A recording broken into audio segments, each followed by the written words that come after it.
4월 8일 파이썬 수업 시작하겠습니다. 오늘 우리 3일차이고요. 지난 시간까지 해서 이제 파이썬에서 제공하는 그 기본 변수의 개념, 그리고 함수와 객체가 무엇인지 살펴봤었고요. 그 다음에 연산자의 개념을 살펴봤었습니다. 그리고 문자열이라고 하는 자료형을 또 살펴봤었는데요. 문자열 같은 경우는 이제 인덱스 번호라는 개념이 있어서 인덱싱과 슬라이싱이라는 처리가 가능하다. 뭐 그런 내용도 봤었죠. 인덱싱, 슬라이싱은 굉장히 파이썬에서 중요한 개념이고요. 앞으로 다른 자료용에서도 좀 더 나올 거니까 잘 갈무리해 주시면 좋을 것 같고요. 오늘 얘기는요, 파이썬에서는 모든 변수가 객체로서 존재한다 라는 이야기를 우리가 했었죠. 그래서 변수를 하나 만들면은 그 안에 파이썬이 알아서 다른 함수 같은 것들을 막 넣어주는데, 문자열부터 이제 그런 부분이 굉장히 두드러지게 나타나요. 그래서 문자열 안에 들어있는 함수가 무엇인지들에 대해서 살펴볼 겁니다. 함수라고 하는 거는 인풋이 무엇이고 아웃풋이 무엇인지를 잘 정리해 놓으시기만 하면 돼요. 내부적으로 어떤 원리로 이루어져 있는지는 저도 알지 못합니다. 제가 파이썬 만든 사람 쫓아가서 물어볼 수 있는 것도 아니고 걔네가 알려달란다고 알려줄 것도 아니고요. 그러니까 이거는 사용법을 위주로 익히는 거기 때문에 이해라기보다는 그냥 전반적으로 내용을 받아들이시고 잘 외워두시면 돼요.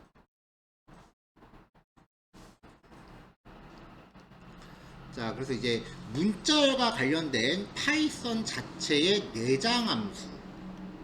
내장 함수는 그냥 fx 이렇게 혼자 쓰는 거고요. 그 다음에 문자열 객체가 갖고 있는 메서드. 우리가 뭐 str이라고 문자열을 만들면 점 찍고서 뭔가 쓸 수 있는 건데, 이것들이 어떤 것들이 있는지, 이런 것들에 대해서 종류를 파악하고 어떻게 사용할지 한번 계획을 세워보면 될 것 같아요. 자, 먼저 문자열 관련 내장 함수입니다. 이거는 몇 개 없어요. 자, 앞에서 한번 정리했었던 내용인데요. 함수, 파이썬 소스코드 안에서 쓰이는 일종의 명령어 같은 거라고 했었죠. 재사용을 목적으로 하는 프로그램 명령어들을 그룹화해 놓은 단위예요. 함수를 쓰려면 어딘가에 반드시 그게 정의되어 있어야 된다라고 얘기했었고요. 그 정의되어 있는 형태에 따라서 실행에 필요한 조건값을 전달하거나 fx가 있을 수도 있고 그냥 f만 있을 수도 있어요. 그래서 상황에 따라 이런 조건값을 전달하거나 실행의 결과로 생성된 반환값을 돌려받을 수도 있어요. def say 뭐 이렇게 정의하면은 이 say라는 명령어를 호출했을 때 이렇게 두 개의 결과를 받아볼 수 두 개가 출력되는 결과를 볼 수 있다는 거고요. 이런 식의 규칙이 적용돼서 파이썬 안에 처음부터 미리 정의되어 있는 범용적인 기능의 함수들이 이제 내장 함수죠. 지금까지 우리가 썼던 프린트라던가 인풋 함수 이런 것들이 예시가 됩니다.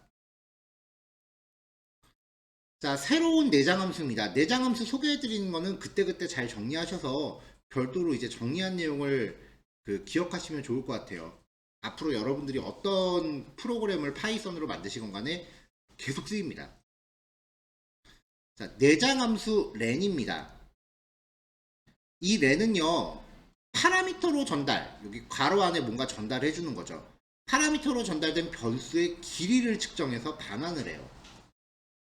문자열 변수에 대한 길이는 글자 수를 의미합니다.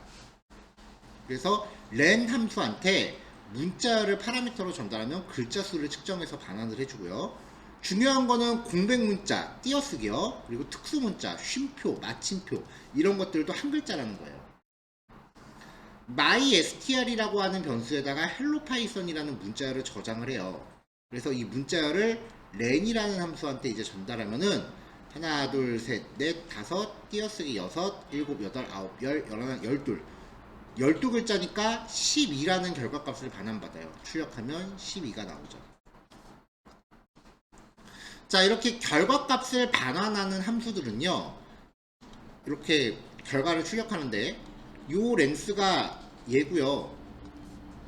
얘는 이 len 함수의 반환값이니까 결과적으로는 이 len 함수 자체가 얘랑 같은 거죠. 그래서 이 자리에 그냥 함수를 직접 넣어주셔도 돼요. 결과값을 반환하는 함수는 프린트 안에 직접 넣으시면 len 함수의 반환값을 출력하는 결과가 됩니다. 함수를 사용할 때 이렇게 두 개가 연속적으로 중첩되어 있으면 안쪽 게 먼저 실행됩니다. 안쪽 게 먼저 실행돼서 이 결과를 출력해라 라는 얘기고요.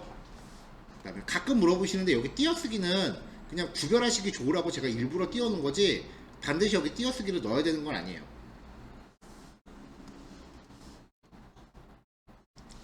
내장 함수는 len 하나만 기억하면 되는데 이제 메서드가 좀 많아요. 자, 객체. 필요에 따라 다른 변수와 함수를 내장하는 특수한 변수라고 했었죠. 그리고 파이썬은 모든 변수가 객체로서 존재하기 때문에 나는 그냥 str이라고 해서 뭔가 a라고 값만 저장해도 이 안에 딸린 식구들이 자동으로 생긴다는 거예요. 그래서 그 안에 파이썬에서 제공한 함수들이 자동으로 포함된다. 자, 이렇게 객체 안에 포함되어 있는 함수를요, 특별히 메서드라고 부릅니다. 그래서 객체를 생성하고 그 안에 내장된 메서드를 호출할 때는 객체 이름 점 메서드 이름 이렇게 쓴다라고 하는데, 메서드하고 함수는 실무에서 딱히 그렇게 막 되게 철저하게 구별하는 그런 분위기는 아니에요. 그냥 용어를 많이 혼용하고 있는데 정식 명칭은 메서드다 라고 말씀을 드린 거고요. 이 메서드도 함수니까 필요에 따라 괄호 안에 조건값을 전달해야 될 수도 있고요. 경우에 따라서는 얘가 어떤 결과값을 반환할 수도 있습니다. 그러니까 함수건 메서드건 인풋이 무엇이고 아웃풋이 무엇이냐, 그리고 걔는 그 과정에서 어떤 결과를 수행하느냐, 그거를 정리하시면 돼요.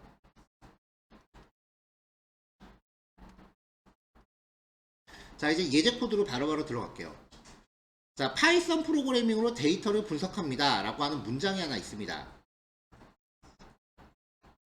주피터 같은 경우는 블록이 나눠져 있어도 앞에 블록에서 생성한 변수를 다음 변수에서 받아서 쓸 수 있습니다. 그래서 요 str을 갖고요, str.count 2, 요 문장 안에서 2라는 글자가 몇 번 나오는지 세요. 한 번, 두 번.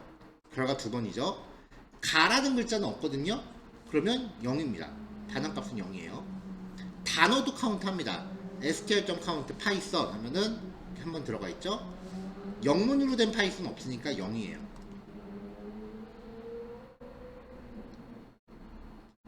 단순히 이게 그냥 파이썬이라고 하는 글자가 몇 번 나오냐, 그게 아니라, 그렇게 인지하실 게 아니라, 어떤 단어를 검색했을 때 결과값이 0이 아니라면 그 단어가 포함되어 있다는 걸 뜻하는 거기 때문에 문장 안에서 어떤 단어가 검출이 되는지를 판단할 때 쓸 수 있어요.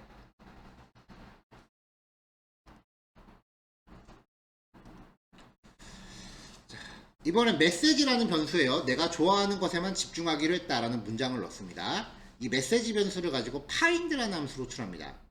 가라고 이제 파라미터를 주면요, 여기죠. 문장 안에서, 메시지 안에서 가라고 하는 글자가 가장 처음 등장하는 인덱스 번호를 반환합니다. 1이 되는 거죠. 나라는 글자는 이 안에 없어요. 그럴 때 못 찾으면 -1을 반환합니다. 단어를 처리할 때는요, 그 단어의 첫 번째 글자에 대한 인덱스를 반환해요. 0, 1, 2, 3, 4, 5, 6, 7, 8, 9, 10, 11, 12. 12네요. 파이썬 없어요. -1이에요. 카운트랑 마찬가지로 파인드도요,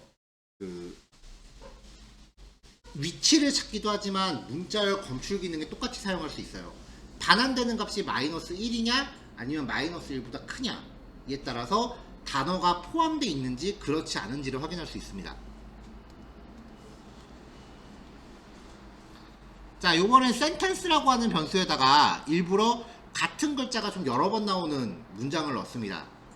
알파인들은요, 뒤에서부터 찾아요. 그래서 4라는 글자를 찾는데 이때 이 글자의 인덱스 번호는 앞에서부터 카운트해요.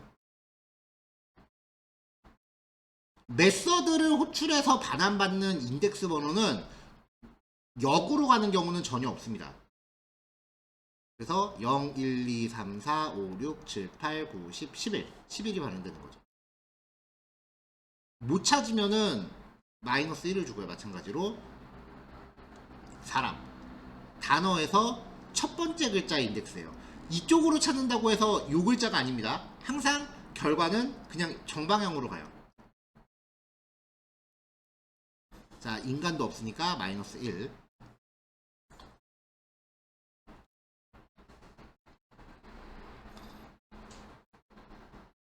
자, life is to show, you need Python. start with는 요 글자로 시작하는지 여부를 검사합니다. 대문자 L로 시작하는 거 맞으니까 true예요. 소문자 L, 대소문자 가립니다. 그러니까 소문자 L로 시작하는지 여부는 fails고요. life, 단어 맞죠? true. 소문자 life는 아니죠. fails. 특정 글자, 단어나 글자로 시작하는지를 검사하고요. end with는 특정 글자나 단어로 끝나는지를 검사합니다. 대문자 N은 아니죠. 소문자 N이죠. true. 파이썬, 첫 글자 P, 파이썬, 대소문자까지 다 일치해야 돼요. true. P가 소문자로 된 파이썬은 거짓.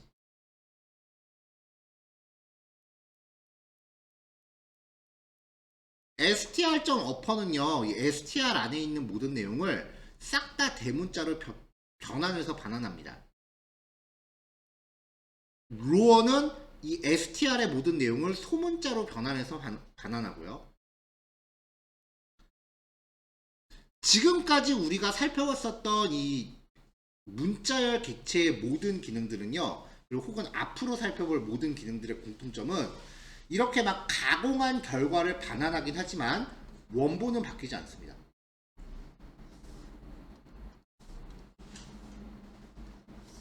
str.swap 케이스, 대문자는 소문자로, 소문자는 대문자로 바꿔요. capitalize는 각 단어별로 문장의 첫 글자를 대문자로 바꾸고요. 나머지는 그 사이에 아무리 대문자가 있다 그래도 소문자로 바꿔요. 타이틀은 단어마다 첫 글자를 대문자로 바꾸는데 그 단어를 구별하는 기준은 띄어쓰기입니다. 네, 첫 글자를 다 대문자로 바꾸죠.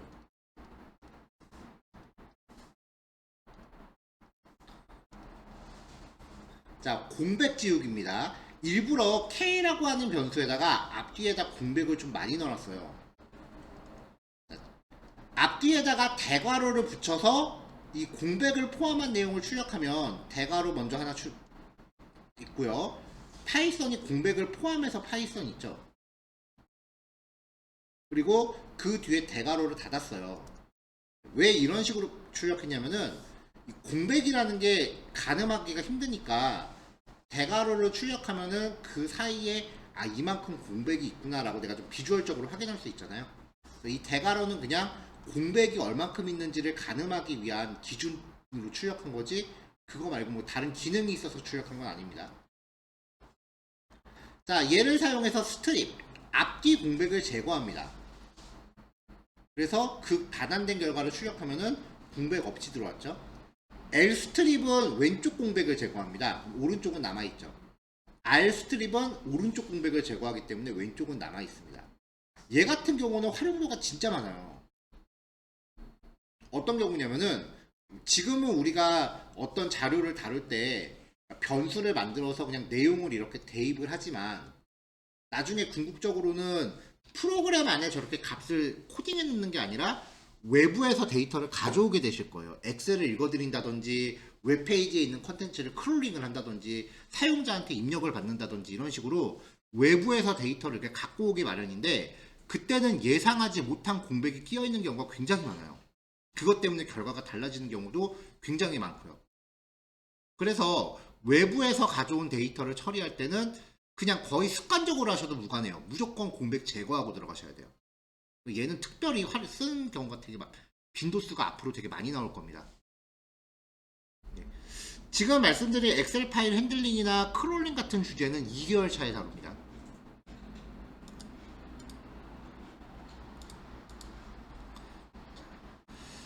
자, 헬로월드라는 문자열을 만들었어요. 자, my message.replace 월드 파이썬. 자, 변수.replace a, b는요 변수에서 a를 b로 바꿉니다. 그러니까 월드를 파이썬으로 바꾸라는 얘기죠. 그 결과를 반환한 거예요. 그래서 뉴 메시지에 담았어요. 자, 그러면 헬로 파이썬으로 바뀐 결과가 출력이 되겠죠. 아까부터 계속 강조하고 있지만 이 경우에도 원본은 변하지 않습니다. 자, len 함수는 문자열의 길이, 글자 수를 반환하는 파이썬의 내장 함수고요. 꼭 문자열이 아니라고 하더라도 앞으로 한 3, 4단원 정도 그 앞으로 공부할 리스트라든지 딕셔너리라든지 이런 거에서도 len 함수는 꼭 한 번씩 소개해 드릴 거니까 그때마다 이제 용도를 꼭 확인해 놓으세요. 문자열 객체는 문자열을 활용하거나 활용하기 위한 메서드가 포함되어 있는데 이를 써서 문자열 내에서 주로 원하는 부분을 추출하거나 치환하거나 이런 용도예요. 이런 과정을 총칭 문자열 파싱이라고 합니다.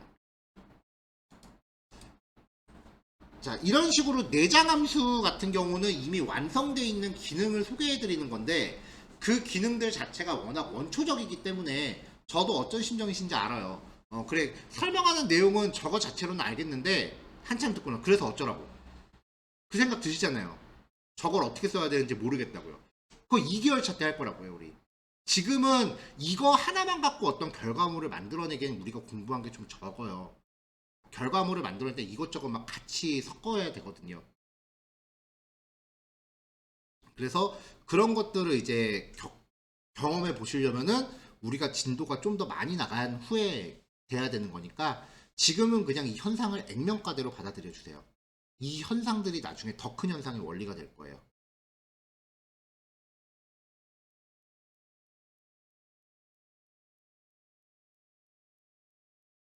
실제로 제가 개인적으로 쓰려고 만든 프로그램도 막 수업에서 소개해드리고 그러니까요. 대학원 다닐 때 과제하면서 번역하는 게 너무 싫어서 그 팝하고 크롤링에서 자동 번역하는 거 만들어 놓은 게 있거든요. 뭐 그런 거 하고 나중에 보시면 지난 학기 때 그 법학과 대학원 지금 박사과정 하시는 분이 어서 들으셨었는데 그거 되게 좋아하셨어요. 아무튼 뭐 그런 것들 2개월 차이 좀 있으니까요. 지금은 그냥 단편적인 정보 조각을 수집한다라고 생각을 해주세요. 자, 개발자한테 제공될 목적으로 프로그래밍 언어 안에 미리 정의되어 있는 범용적인 기능의 함수, 범용함수, 기본함수, 내장함수, 제공함수, 내장함수라고 부릅니다. 다른 용어들을 쓰는 프로그래밍 언어는 없어요. 모든 프로그래밍 언어가 전부 다 내장함수라는 얘기를 씁니다. len 함수가 반환하는 것은 문자열의 용량, 길이, 내용, 단어수, 문자열의 길이였고요. 문자열에서 길이는 글자 수를 의미하는 거죠. 자, 공백 문자열, 띄어쓰기 한 개가 의미하는 길이는 마이너스 0, 마이너스 1, 0, 1, 2. 띄어쓰기도 엄연히 한 글자를 차지합니다. 답안이고요. 자, 여기까지 해서 이제 여기는 실습 과제들 한 번씩 해보시면서 결과 직접 확인하시면 되고요. 아무래도 너무 단편적이다 보니까 연구 과제 하나 넣어놨습니다. 이거 연습 문제까지 해보시면 되고요. 10시 20분까지 하시고 10분 쉬었다가 10시 반에 시작할 건데요. 연구과제 풀이는 다음 교시 시작할 때 풀이하고 다음 단원 넘어갈게요. 네, 그럼 조금 이따 뵙겠습니다.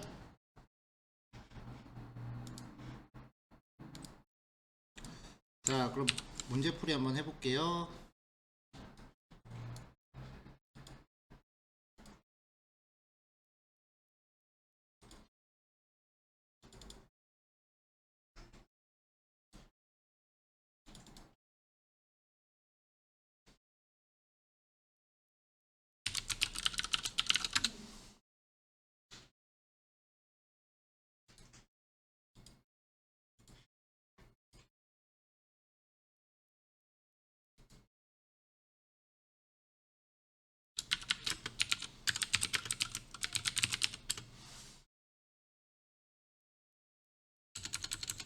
자, 구강 문자열 관련 함수에 대한 연구과제죠.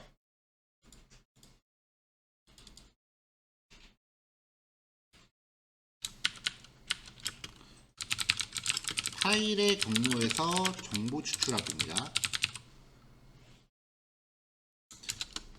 자, 일단 문제에서 제시한 파일 문자열이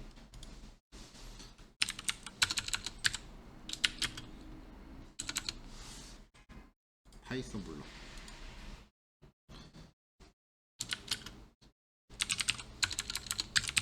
사진 파일의 경로.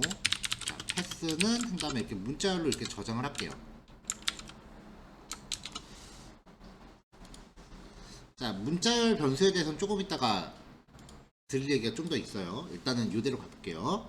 자, 여기서 이제 그 C 드라이브부터 여기 폴더까지의 위치를 일단은 별도의 변수로 잘라내고, 그 다음에 파일 이름에 대해서 잘라내고, 뒤에 나와 있는 확장자 JPG를 잘라내라 라는 겁니다. 그러면 사진 파일의 경로는요, 처음부터 마지막 역슬래시 전까지입니다. 자, 그러니까 일단은 마지막 역슬래시의 위치를 먼저 구할게요. P1은 패스점 alfind 역슬래시. 근데 역슬래시는요, 순수하게 역슬래시를 표현하려면 역슬래시 2개를 넣어야 된다고 했었어요. 그래서 문자열에서도 역슬래시 2개를 넣어야 됩니다. 이게 만약에 이렇게 돼 있을 때 이거 에러 안 나는데 괜찮은 거 아니에요? 문제만 놓고 보면 괜찮죠. 근데 만약에 여기가 폴더 이름이 마이포토가 아니고 나이스로 한다면요, 그럼 역슬래시 n이 이스케이프 문자로 처리되니까 출력하면 줄바꿈이 발생해요. 얘가 폴더 이름이 나이스면 역슬래시 n은 줄바꿈이었잖아요. 그러니까 정상적인 출력이 안 돼요. 순수하게 역슬래시를 넣으시려면은 역슬래시를 2개씩 넣으셔야 돼요.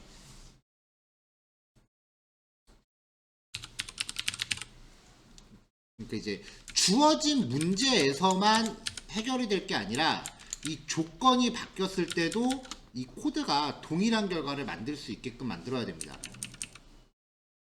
자, 그래서 P1의 위치가 여기입니다. 그럼 처음부터 P1 전까지만 잘라내면 돼요. 그래서 폴더 이름을 빼오는 거는, 폴더는 패스에 처음부터 P1까지입니다. P1 전까지. 그러면 폴더의 위치 %s 여기다가 폴더라고 하면은 폴더의 위치는 출력이 되죠. 패스는 출력 안 할게요 이제. 자, 그 다음 파일 이름. 파일 이름은 마지막 역슬래시 다음 글자부터 마지막 점 전까지예요. 마지막 점의 위치를 P2라고 잡을게요. 패스점 alfind 점. 여기는 점 하나밖에 여기는 점 하나밖에 없으니까 그냥 파인드 해도 되는 거 아니에요 라는 경우도 있는데요. 파일 이름 만들 때 특히 업무용 문서 같은 거 관리할 때 이런 식으로 정리하시는 분들 계세요. .2023.04.08 이런 식으로 날짜를 이렇게 붙이시는 경우가 있어요. 파일 이름 이렇게 관리하면 만약에 알파인드가 아니고 그냥 파인드로 점을 찾으면 여기 앞에 있는 여길 찾거든요. 그래서 점은 항상 이런 경우도 있을 수 있으니까 뒤에서 찾아야 됩니다.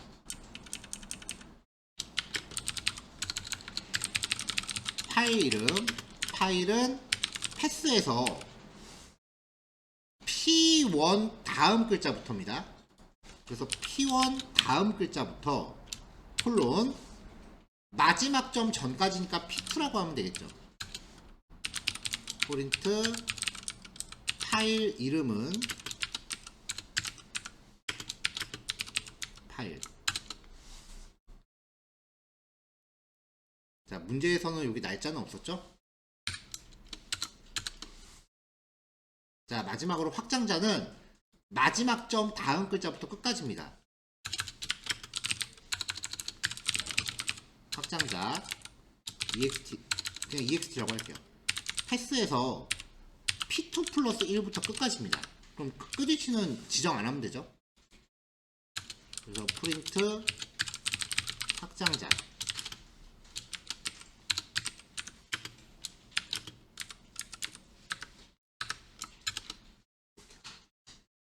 자, 이렇게 해놓고 코드가 잘 만들어졌는지를 확인을 하시려면은 폴더 이름이나 파일 이름 같은 거를 다르게 또 바꿔보세요. 여기에 C 드라이브 밑에 유저스 밑에 뭐 내 아이디 밑에 도큐멘트 밑에 썸머 이 안에다가 친구 단체 사진 이런 식으로 했을 때 경로가 잘 적용이 되는지 문자열을 쭉 임의의 값으로 바꾸셨을 때 잘 처리가 되는지 확인하시면 돼요. 코드는 항상 범용적으로 구성을 하셔야 돼요. 특정 케이스에만 그 동작하는 코드는 크게 의미는 없어요. 자, 필요하신 분들 정리하시면 될 것 같아요.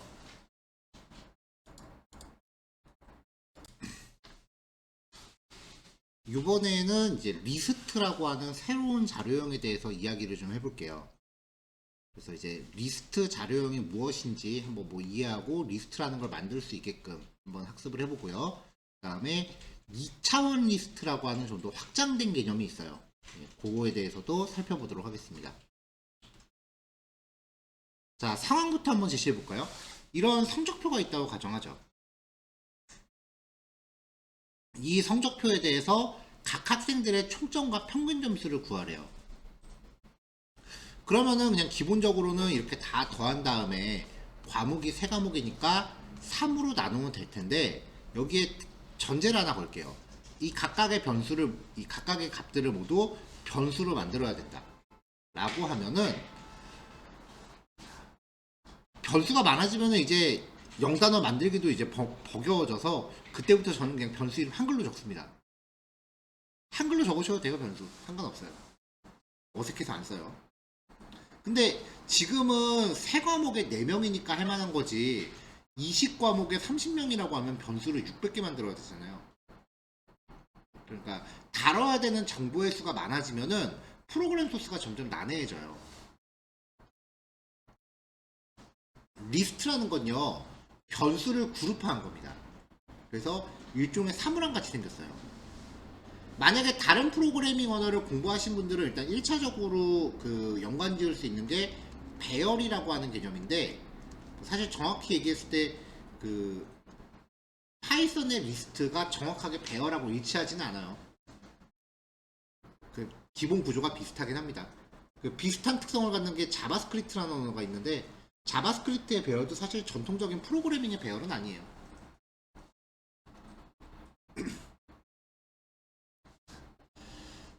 자, 어쨌건 리스트라고 부르고요. 이 리스트 안에는 서로 다른 종류의 값들을 한 사물함에 전부 때려박을 수 있는 거예요. 제가 전통적인 배열하고는 좀 다릅니다라고 말씀드린 이유가 이 부분 때문에 그래요. 원래 배열이라 하면 같은 종류의 변수만 집어넣어야 됩니다. 근데 요즘 나온 인터프리터 언어들은 이 규칙을 무시하고 넣고 있어요. 사실 그게 배열이 아니라 그 컬렉션이라고 부르는 객체 타입인데 편의상 배열이라고 부르는 것 뿐이에요. 뭐 아무튼 리스트라는 이름하고 배열이라는 이름을 초반에는 많이 혼용을 하는데 지금부터라도 확실히 이게 정확하게 말씀을 드리면 리스트하고 배열은 다릅니다. 파이썬의 배열이라고 하는 나중에 따로 나와요. 그러니까 그냥 리스트라고 부르시는 게 맞아요. 자, 리스트를 만드는 방법은요, 그냥 변수 만드실 때 대괄호 쓰시면 돼요. 그리고 같은 공간에다가 이제 그룹핑하고 싶은 애들을 쭉 콤마로 나누시면 돼요. 그러면 이제 여기에 넣어진 값이 n개다라고 하면은 그 사이즈를 n이라고 불러요. 지정된 크기의 변수를 저장할 수 있는 그만큼의 메모리 공간이 생성돼요. 그 메모리 공간이 어떻게 생겼냐면은 사물함 같아요. 각각의 칸은 0부터 1년 번호가 지정됩니다. 이 1년 번호를 리스트의 인덱스라고 합니다. 문자열하고 똑같죠? 자, 철수라는 이름의 리스트에 75, 82, 91을 넣었다라고 하면은 실제로 이런 식으로 이제 데이터가 저장되게 되고요. 각각의 칸이 0번째, 1번째, 2번째라는 인덱스 번호를 부여받는 거죠.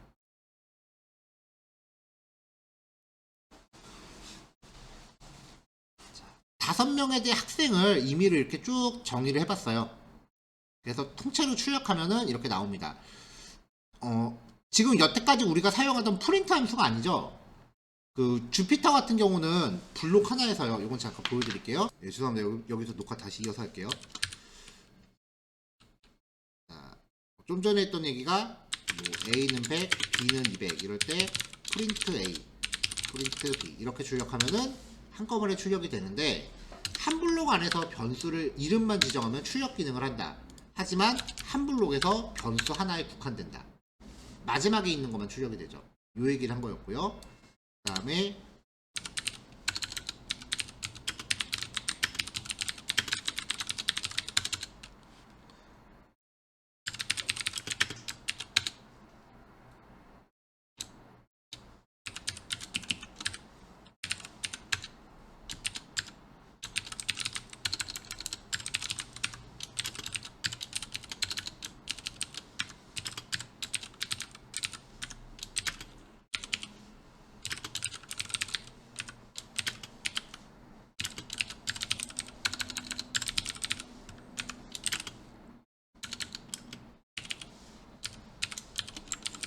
그냥 편의상 똑같은 거 계속 밀게요.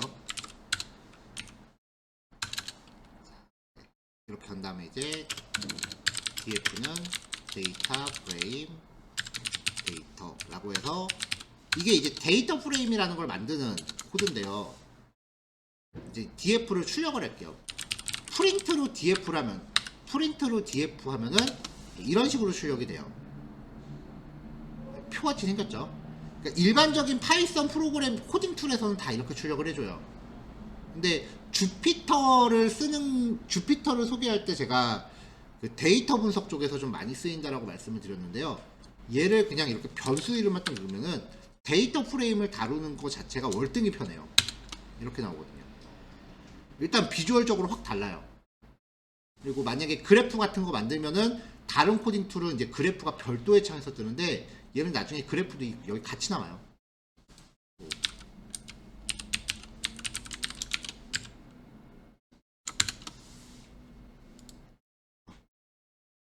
축을 안 잡아줬구나. 네, 뭐 이런 식으로 그냥 그래프도 한 번에 화면에서 같이 나와요. 지금 세세한 옵션을 정하진 않고 수치도 다 똑같아서 다 직선으로 나오는데 수치값이 다르면은 이게 지금 과목별 그래프인 거거든요. 이렇게 다 꺾은 선으로 나오겠죠. 결과를 즉시 확인할 수 있기 때문에 이런 쪽에서는 이제 되게 유용한 도구예요. 그래서 교환해서 이렇게 변수 이름 하나 티 나오는 거는 그냥 프린트문과 동일한 거다. 지금은 그렇게 여겨주시면 됩니다. 자, 이렇게 해서 이제 데이터를 이렇게 쭉 만들어서 출력을 해봤고요. 문자열도 괜찮고 이번에는 이렇게 서로 다른 데이터 타입 문자열, 스트링, 정수, 인트, 실수, 플로트 얘도 문자열, 얘는 불린 값이죠. 이렇게 복합적인 자료 구조를 나타낼 수도 있습니다. 자, 그럼 리스트의 각각의 값을 활용할 때는 어떻게 하느냐? 문자열 인덱싱이랑 똑같아요. 그래서 각 원소에 부여되는 인덱스 번호를 써서 값에 접근하시면 됩니다. 철수의 0번째를 출력해라 라고 하면 얘고요. 철수의 1번째는 82가 되고 철수의 1번째를 A에다 복사한 거죠. 82가 A에 저장돼서 출력. 자, 100 더하기 철수의 2번째면은 92를 꺼내다가 100을 더하겠죠. 자, 접근하실 수 없는 상황. 인덱스가 0, 1인데 존재하지 않는 인덱스 번호에 접근하라고 하면은 인덱스 범위가 초과됐다라는 에러가 발생합니다. 하지만 그 다음에 0, 1인데 존재하지 않는 인덱스에다 뭔가 값을 집어넣어라 라고 하면은 마찬가지로 에러가 발생합니다. 있는 인덱스 번호만 접근하셔야 돼요. 자, 각각의 인덱스 번호를 사용해서 항목을 출력해 봤고요. 값을 바꾸고자 하실 때는 일단은 원본 한번 출력한 다음에 0번째에다 0을 넣었어요. 여기를 0으로 바꾸는 거죠. 1번째는 기존의 값을 가져다가 150을 빼갖고 다시 넣었어요. 여기는 50이 되는 거고요. 그 다음에 두 번째 위치는 스스로 3으로 나눈 몫을 넣었어요. 정수 부분의 몫이니까 100이 되겠죠. 그래서 원소 값을 변경할 수도 있습니다. 자, 이거는 그냥 문자 포매팅인데 일반 변수 쓰듯이 한번 써본 겁니다. 누구누구의 점수는 1번째입니다. 그럼 포맷 함수에서 여기가 0번째고 여기가 1번째죠. 0번째 위치에 std 1, 2, 3에 0번째 항목을 넣으면은 철수, 민영, 영수라는 값이 여기 한 차례대로 들어갈 거고요. 그 다음에 1번째 항목들 92, 86, 91 이렇게 해서 완성된 결과를 만들어내는 거죠. 지금은 그냥 단순하게 이렇게 일일이 다 std 1, 2, 3에 대해서 쭉 썼어요. 보통 이렇게 일일이 한 줄 한 줄 다 코딩하는 거를 그 현업에서는 하드 코딩이라고 불러요. 나중에는 이렇게 연속된 자료들이 있으면 반복문이라는 게 있거든요. 그걸 처리하면 이제 한두 줄만으로 이걸 알아서 쭈루룩 탐색해서 같은 결과를 만들어내는 구문도 아마 다루게 될 겁니다. 아마가 아니죠. 반드시 다룹니다. 자, 리스트의 연산자입니다. 리스트끼리 덧셈을 하면요, 그냥 연결합니다. 문자열하고 특성이 똑같아요. 리스트하고 정수를 곱하면 이 리스트의 원소를 곱해진 횟수만큼 반복한 새로운 리스트를 만들어냅니다. 자, 그 두 개 리스트 만든 다음에 각각 출력하고요. 리스트 1 더하기 리스트 2는 리스트 3. 자, 리스트 1 여기에다가 5를 곱하면 리스트 4는 5번 반복된 거죠.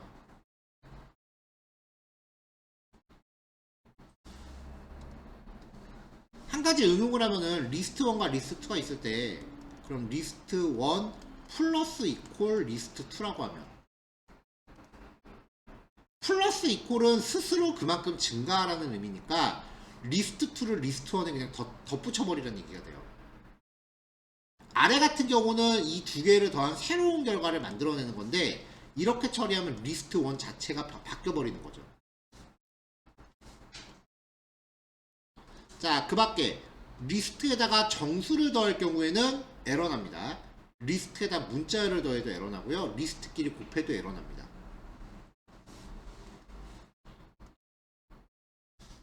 나중에 그 데이터 쪽으로 만약에 파이썬의 주제가 약간 옮겨가시게 된다면은 그 배열이라는 애가 진짜 따로 나와요. 넘파이 배열이라고 하는 애가 나오는데 넘파이 걔 같은 경우는 리스트랑 특성이 비슷한데요. 걔는 이렇게 정수를 더하면 모든 원소가 10씩 증가해요.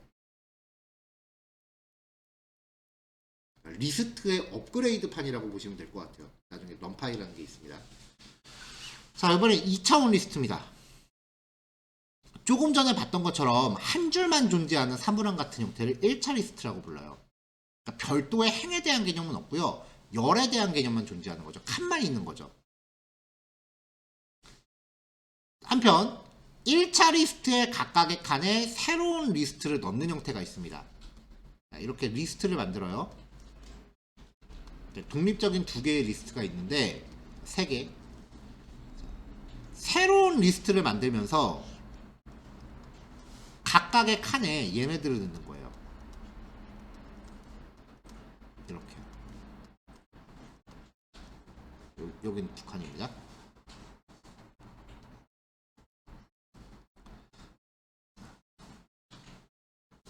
이 상태에서 편의상 바깥에 있는 파란색을 옆으로 돌릴게요. 이렇게 있고요. 그 다음에 안쪽에 있는 애들을 이렇게 넣는 거죠.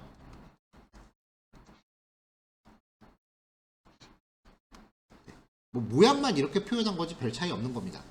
이러면 이제 바깥에 있는 파란색이 행의 역할을 하는 겁니다. 0번째 행, 1번째 행, 2번째 행이 되고요. 안쪽에 있는 각각의 빨간색 애들은 열을 담당하는 거예요. 0,0, 0,1, 0,2 1,0, 1,1, 1,2 2,0, 2,0, 2,1, 2,2 이런 식으로 행렬을 구성하는 형태를 2차 리스트라고 합니다. 이거 잘못 그리시는 분들이 수업할 때 뭐 가끔 귀찮아서 그런 건지 아니면 모르고 그러시는 건지 모르겠는데 이렇게 그리는 분들 계세요. 이거 완전 잘못 그리는 거예요. 왜 그런지 조금 이따 뒤에서 나옵니다. 자, 어쨌건 이런 상태면은 이론상으로 이 안에 또 다른 애가 들어갈 수도 있어요. 그럼 3차, 4차, 5차, n차까지 무제한으로 확장할 수 있는데 2차를 초과하는 형태는 거의 안 쓴다고 보시면 돼요. 만약에 여러분들이 이 리스트를 다루면서 3차 리스트를 다룰 일이 있다. 생각 다시 하세요. 분명히 대체할 수 있는 다른 방법이 있습니다. 그렇게까지 복잡한 차원은 머신러닝이 아니면 안 써요. 머신러닝은 3차 리스트를 텐서라고 부르는 그 독특한 자료 구조로 다루긴 합니다. 그래서 이제 구글에서 만든 그 머신러닝 프레임워크 이름이 텐서플로우거든요. 걔는 3차 리스트를 밥 먹듯이 다루긴 하는데 그게 아닌 이상 일반적인 코딩은 3차 안 다뤄요. 자, 코드 볼게요. A가 1, 2, 3, B가 10, 20, 30, C가 100, 200, 300일 때 마이리스트를 만들면서 원소를 ABC로 잡는 거예요. 이게 2차 리스트의 정의예요. 그러면 아예 코딩할 때 처음부터 이렇게 합쳐서 코딩해버릴 수도 있고요. 한 줄로 늘어나는 게 불편하다라고 하시면은 내가 보기 좋게끔 이렇게 적절하게 줄 바꾸면서 코딩하셔도 됩니다. 주의하실 게 여기 첫 번째 글자는 띄어쓰기 하시면 안 됩니다. 첫 번째 글자 이후는 명령어가 종료될 때까지는 마음대로 띄었다 줄 바꿈했다 상관없는데 첫 글자는 띄어쓰기 하시면 에러 나요. 파이썬은 띄어쓰기도 그 문법 규칙이 있기 때문에 파이썬 하다 보면 띄어쓰기 때문에 빈정상하는 경우가 좀 있어요.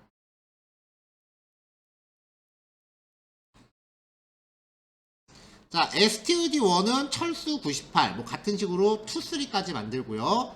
std 그룹에다가 std1, 2, 3를 넣습니다. 출력하면 이렇게 2차 리스트가 나오죠. 자, 이거를 이제 한 번에 코딩하려고 이제 요 괄호를 이 안에서 직접 이렇게 열면은 보통은 보기 좋게 이런 식으로 코딩을 해요. 그래야 내가 0번째, 1번째, 2번째 행이고 여기 열 이렇게 바로 알아보기가 쉬우니까요. 한 줄로 다 나열하면 좀 보기 힘들잖아요. 출력하면 이렇게 쪼르륵 나오죠. 위에 거는 이제 각 행마다 원소가 2개씩 있는 거고 여기는 행마다 원소가 3개씩 있는 거죠. 자, 그럼 2차원 리스트가 있을 때 이렇게 2차원 리스트 만들었을 때요. 마이 리스트에 0번째를 출력해라 라고 하면은 마이 리스트 자체는 요거잖아요. 0번째는 그럼 여기입니다. 그래서 1, 2, 3이 통째로 나오고요. 1번째를 출력해라 라고 하면 여기가 나오고요. 2번째를 출력해라 라고 하면은 여기가 나오는 거죠. 그래서 앞에 붙어 있는 요 인덱스는 행을 구별하는 기능을 해요. 자, 그래서 2차 리스트를 만든 상태에서 얘네가 각각 0, 1, 2예요. 바깥에 파란색 바로 요거만 넣으시고 여기는 그냥 지금은 이렇게 해서 그냥 한 덩어리라고만 인식하시면 돼요. 네, 그러면 학생의 0번째는 요거 통째로 1번째, 2번째 각각 출력이 되는 거죠.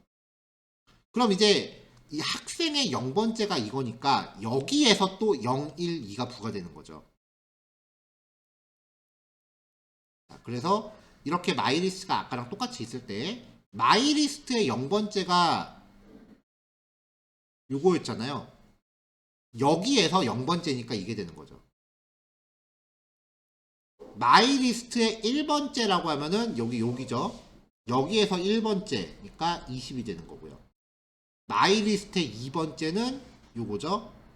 여기서 1번째 200, 2번째 300이 되겠죠. 자, 여기는 저도 편의상 그려놓기 이렇게 그려놨는데 잠깐만 앞 페이지로 좀 갈게요.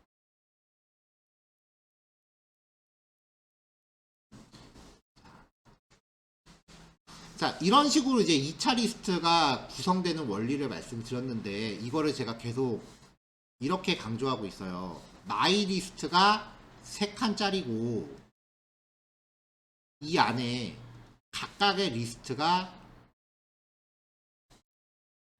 이렇게 들어가는 거다. 이렇게 계속 이걸 강조하고 있어요.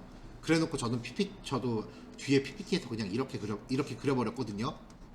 처음부터 이렇게 생각하시면 안 된다고요. 왜냐면은 이렇게 하면 알고 하시는 건 상관이 없는데 처음부터 이렇게 생겼다라고 그냥 고정관념을 박아버리시면은 이게 설명이 안 돼요. 얘가 없고요. 여기에 400까지 있고요. 그러면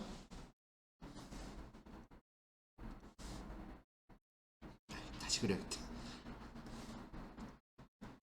자, 그럼 이제 리스트가 생겨본 게 이제 이렇게 되는 거죠. 하나, 둘 이렇게 있고 첫 번째 줄에는 2칸짜리만 있습니다. 두 번째 줄에는 3칸짜리가 있고요. 세 번째 줄에는 4칸짜리가 있는 거죠. 각각의 행마다 열의 수가 똑같다는 보장이 없어요.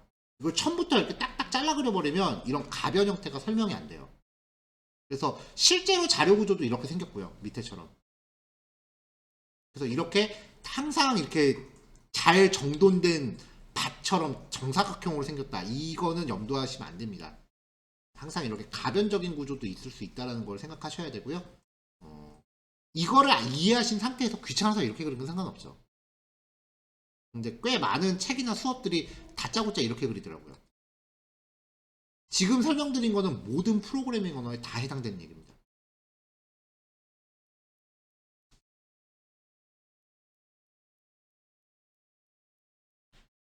자, 2차 리스트의 행 접근하기, 그 다음에 열. 자, 학생의 0번째, 1번째, 2번째이고 0번째 0, 0번째 1, 0번째 2가 되는 거죠. 자, 네임의 몸무게는 웨이트 킬로그램이고 키는 헤이트입니다. 자, 네임에는 학생 0번째 0, 0번째 0, 1번째 0, 뭐 이제 패턴 아시겠죠? 그렇게 해서 이제 추적된 결과물을 만든 겁니다. 자, 여기까지가 이제 2차 리스트예요. 자, 2차 리스트는 다양한 종류의 값을 하나로 그룹하는 연속성 자료형입니다. 연속성 자료형의 종류가 문자열이잖아요, 얘도. 그 다음에 리스트, 그리고 이후에 볼 튜플, 딕셔너리, 그리고 셋, 집합이에요. 파이썬에서 기본 제공하는 애들이 이만큼 있는데요. 지금 우리는 문자열하고 리스트를 본 거고요. 튜플은 리스트 짝퉁이에요. 그래서 그냥 지나가는 걸로 잠깐 소개해드리고 말 거예요. 왜냐면 실제로 저는 1도 안 써요, 얘를. 약간 리스트하고 기능이 겹치는 게 많아서 딕셔너리 어마무시하게 중요합니다. 이거 할 때 좀 힘 좀 줄 거고요. 셋은 아예 진도에서 빼버렸습니다. 말 그대로 집합이에요. 얘는 합집합, 차집합, 여집합, 대칭 차집합 이런 거 구해요. 도대체 저거를 내가 왜 하고 앉아있어야 돼? 저는 이제 그렇게 생각해갖고, 물론 파이썬으로 이제 학문을 증명하시는 분들 되게 많이 계세요. 연구실에 계신 분들. 그분들은 쓰겠죠. 근데 저는 파이썬 한 6년, 5년 다루면서 한 번도 써본 적이 없어서 아예 그냥 저는 이거 안 다룹니다. 자, 이런 애들이 연속성 자료형이에요. 앞으로 얘네들 좀 볼 거고요. 그래서 연속성 자료형이라는 걸 강조한 이유는 지금 말씀드린 애들은 전부 인덱싱 슬라이싱이 가능해요. 자, 리스트의 각 원소가 다른 리스트로 지정된 형태를 2차원 리스트라고 하고요. 이론적으로 다차원 형태가 가능합니다. 근데 2차원 넘어가는 거는 거의 발생할 일이 없다라고 말씀드렸어요. 자, 리스트의 각 원소에 부여되는 일련 번호, 인덱스 번호였죠? 인덱스 번호의 시작값은 항상 0입니다. 리스트의 원소로 올 수 없는 형태는 리스트, 숫자, 문자열. 이거는 우리가 다 된다고 확인했어요. 함수 형태는 안 나왔었죠. 실제로 들어가지도 못해요. 그리고요. 자, 이거 연습 문제 보시면 될 텐데 아마 이번 단원 연습 문제는 전부 다 해보실 필요는 없지 않을까 싶어요. 그냥 예를 들면 이런 거 있잖아요. 만약에 해보신다라고 하면 이런 거 있을 때 이거 굳이 세 줄 다 하실 필요는 없고 한 줄만 그냥 샘플로 해보시고 아 이런 느낌이구나. 그 정도만 체크하고 넘어가셔도 어떨까 싶습니다. 자, 마찬가지로 11시 20분까지 마무리 하시고요. 10분 쉬었다가 11시 반에 다음 교실 시작하겠습니다.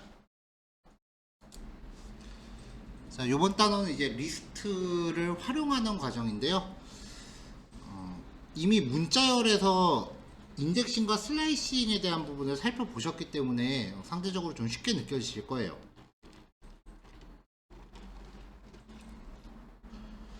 자, 그래서 이제 리스트의 인덱싱과 슬라이싱이라는 단어를 하고요. 그 다음에 아까 말씀드렸던 튜플이라는 자료 여기서 한번 소개해 드리고요. 추가적으로 구조분해와 깊은 복사, 얕은 복사라는 개념까지 소개를 해 드리겠습니다. 자, 인덱싱하고 슬라이싱은 그냥 우리가 알고 있는 그 개념이에요. 아까도 리스트의 원소 접근할 때 인덱스칭을 쓴 거죠. 리스트 원소는 0부터 시작된 인덱스 번호가 적용되니까 그 인덱스 번호를 써서 출력하거나 복사하거나 아니면은 값을 변경하거나 할 수 있습니다. 자, 그래서 이제 0, 1인데 마이리스트의 1번째라고 하면은 20이고요. 그 다음에 뒤에서부터 갈 때는 마이너스 1, 마이너스 2, 마이너스 3이 되죠.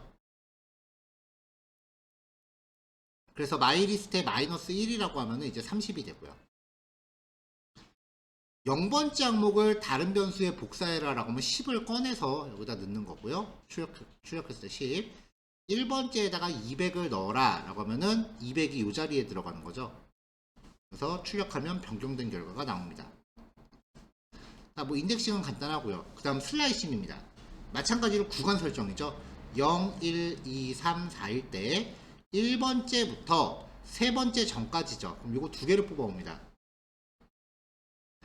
슬라이싱의 결과는 항상 새로운 리스트예요. 1번째부터 마이너스 2번째 전까지 마이너스 1, 마이너스 2 1번째부터 마이너스 2번째 전까지 그래서 똑같은 거를 뽑아오죠. 슬라이싱을 지정할 때는 지정된 위치에 항상 왼쪽 것까지만 가져온다. 이 위치 꼭 기억하세요. 자, 세 번째부터 끝까지 아까 마이리스트 계속 이어지고요. 처음부터 세 번째 거 전까지 그리고 처음부터 끝까지. 아까 문자라고 마찬가지로 이것도 과연 이게 무슨 의미인가 싶으실 거예요. 요거에 대한 의미는 이따가 맨 마지막에 깊은 복사, 얕은 복사에서 말씀을 드릴게요. 자, 리스트의 슬라이싱은요, 활용 방법이 좀 더 많습니다. 자, 리스트의 원소를 교체할 수 있어요. 단체로. 1번째부터 4번째 전까지죠. 0, 1, 2, 3, 4예요. 그러면 이 슬라이싱이 의미하는 게 요거 3개입니다. 슬라이싱으로 3개를 지정한 그 위치에다가 길이가 똑같은 리스트를 대입하면 여기 있는 걸 그냥 일괄 교체합니다. 자, 그러면 마찬가지로 1, 2, 3 요거 3개를 지정했어요. 여기에다가 더 많은 개수를 갖는 리스트를 집어넣으면 어떻게 될까요? 그만큼 늘어납니다. 맨 마지막에 10이 여기 있죠. 요 세 자리에다가 얘를 이만큼을 집어넣으면은 늘어나요. 그래서 리스트를 확장시킬 수도 있고요. 그러면 똑같이 이렇게 세 개의 원소를 슬라이싱으로 지정했을 때 개수를 적게 넣으면요. 축소가 됩니다. 모자르는 자리는 자리가 없어져요. 그래서 슬라이싱을 사용해서 리스트의 원소를 교체, 확장, 축소할 수 있답니다. 표현 방법이 되게 많아요. 그러면 살짝 응용을 한 건데요. 요만큼의 슬라이싱을 지정했는데 대입하긴 하는데 리스트의 원소가 딴 개예요. 그러면 그냥 이 자리만 축소시켜버려요. 결국은 원소를 삭제하는 결과를 가져오죠. 자, 그 다음 튜플이요. 튜플은요, 리스트랑 특성이 똑같아요. 만들 때는 소괄호를 써서 만듭니다. 그냥 만드시면 돼요. 리스트랑 똑같아요. 인덱싱, 슬라이싱도 똑같아요. 그러면 뭐가 다른 거냐? 튜플은요, 원소를 값을 못 바꿔요. 내장되어 있는 함수도 똑같아요. 값의 변경이 발생하는 함수는 대신에 제공을 안 하는 거죠. 그래서 느낌이 튜플이라는 게 있으면 기능적으로요. 튜플이 있으면 리스트가 범위가 좀 더 이래요. 그러니까 굳이 튜플을 일부러 쓸 이유가 없는 거예요.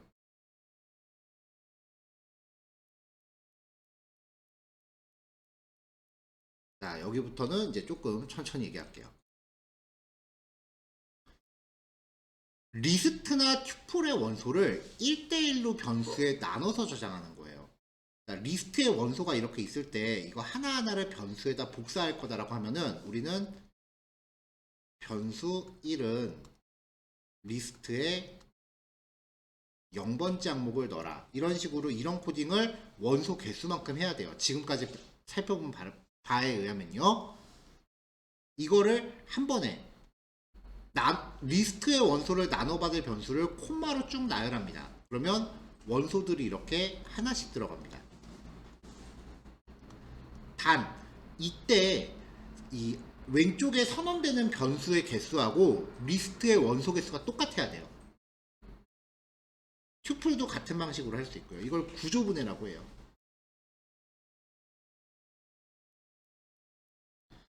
자, 파이썬하고 빅데이터가 있을 때 A, B에다가 나눠 받아라 라고 하면 파이썬이 A에 들어가고 빅데이터가 B에 들어가는 겁니다. 튜플을 사용해도 똑같이 사용이 됩니다.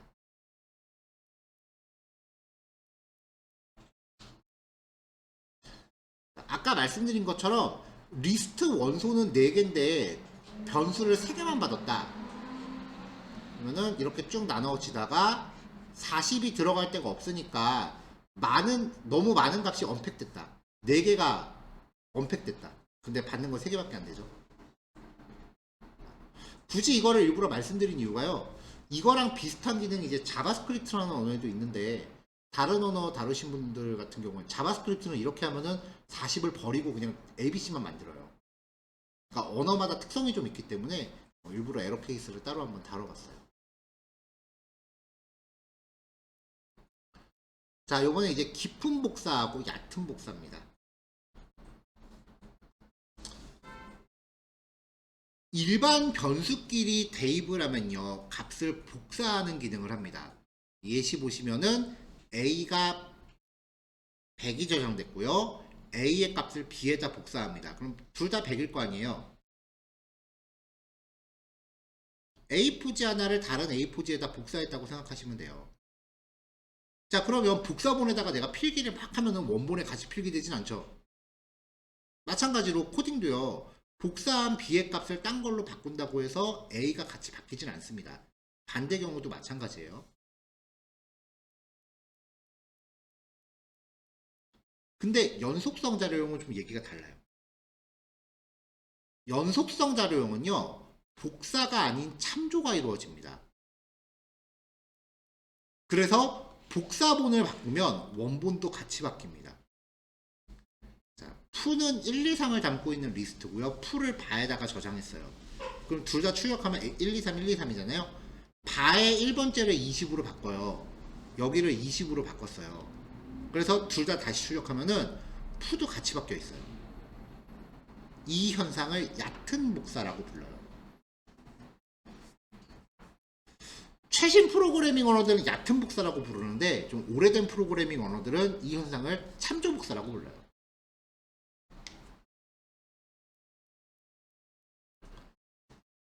자, 그럼 이제 깊은 복사 진짜 이제 얘네끼리 끼리끼리 독립적으로 완전한 복사를 하려면 어떻게 하느냐. 가장 고전적인 방법은 원소를 1대1로 복사시키는 거예요. 이렇게 하면 그냥 정수간의 복사가 되니까 복사본을 바꾸더라도 원본에 영향이 없습니다. 다 출력했을 때 1, 2, 3이고 CP1은 바뀐 값만 갖고 있죠. 근데 원소가 한 5만 개 정도 된다라고 하면 그 어느 세월에 이렇게 하겠어요. 물론 나중에 반복문이라는 형태가 있어서 코드 2줄이면 되긴 하지만 굉장히 비효율적이라고요. 파이썬은 이런 경우에 대한 표현식을 굉장히 다채롭게 제공해요. 드디어 나왔습니다. 처음부터 끝까지. 슬라이싱은요, 항상 복사된 새로운 리스트를 만들어내요. 근데 그때 깊은 복사를 해요. 얕은 복사의 반대가 깊은 복사예요. 그래서 이렇게 복제를 하면은 복사본을 바꾸더라도 원본에 영향이 없습니다. 얘만 바뀌어 있죠. 이게 가장 간단한 방식인데요. 몇 가지 방법이 좀 더 있어요. 리스트 모든 변수는 객체라고 말씀드렸잖아요. 리스트를 만들어도 이 안에 어떤 함수들이 내장이 됩니다. 그 함수 중에 카피라는 함수가 있는데요. 이 함수를 호출하면은 리스트의 복사본을 반환해요. 이때는 둘이 따로따로 놉니다. 그래서 CP3의 0번째를 나이스를 넣어라 라고 하면은 원본인 월드는 그대로 헬로를 유지하고 있는 거죠. 이게 이제 깊은 복사입니다. 단원이 되게 많다고 느꼈는데 설명이 좀 빨랐나요? 자, 리스트는 문자열과 동일한 인덱싱 슬라이싱 규칙을 제공하고요. 리스트에 슬라이싱을 써서 리스트를 축소, 확장할 수 있습니다. 튜플은 리스트와 동일한 구조를 갖고 있지만 한 번 초기화되는 원소의 값을 수정할 수 없어서 활용도가 거의 없습니다. 구조분해는 리스트나 튜플의 원소를 1대1로 다른 변수에 나눠서 저장하는 구문인데요. 이거 은근히 파이썬에서 자주 등장해요. 잊을만 하면 한 번씩 나와요. 근데 A, B는 뭐 리스트 10, 20 이런 식으로 대놓고 하는 게 아니고요. 나중에 우리가 뒤에서 배울 함수라고 하는 주제랑 엮여서 같이 나와요. 일반 변수끼리의 대입은 깊은 복사가 발생하기 때문에 복사본을 바꿔도 원본에 영향을 주지 않습니다. 반대도 마찬가지예요. 근데 리스트나 튜플은 다른 변수에 대입하면 얕은 복사가 발생하기 때문에 복사본을 바꾸면 원본도 같이 바뀝니다. 반대 경우도 마찬가지고요. 그래서 리스트나 튜플에 대해서 깊은 복사를 수행할 때는 슬라이싱 규칙 요거였죠? 처음부터 끝까지 요걸 활용하시거나 카피라고 하는 메서드를 쓰셔야 됩니다. 요번 단어는 하나하나 다 쉽게 넘길 수 없는 다 중요한 규칙들이기 때문에 정리 내용이 좀 많네요. 자, 1, 2, 3, 4, 5로 정의된 리스트에서 2:5가 의미하는 것 0, 1, 2, 3, 4, 5 5번째는 없어요. 인덱스가 지금 0부터 4까지만 있죠. 그래도 상관없는 게 요 위치에 왼쪽 것까지만 가져온다 그랬잖아요. 그러니까 존재하지 않는 5에 대한 슬라이싱을 지정해도 그 전까지니까 추출하는 데는 별 문제가 없습니다. 그래서 3, 4, 5고요. 슬라이스로 지정된 범위의 원소 수보다 더 많은 원소를 갖는 리스트를 대입하면은 리스트가 확장되죠. 확장되고 리스트랑 똑같은 구조를 갖지만 읽기 전용인 자료 구조는 튜플이었습니다.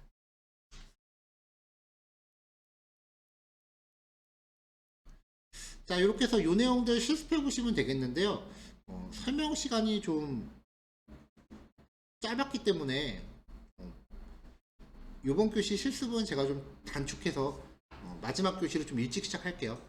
그래서 다음 교시 수업 내용이 뭐 시간만 초과하지 않는다면 그래도 평소보다 10분 정도 좀 일찍 끝나지 않을까 예상되네요. 자, 지금 11시 50분이니까요.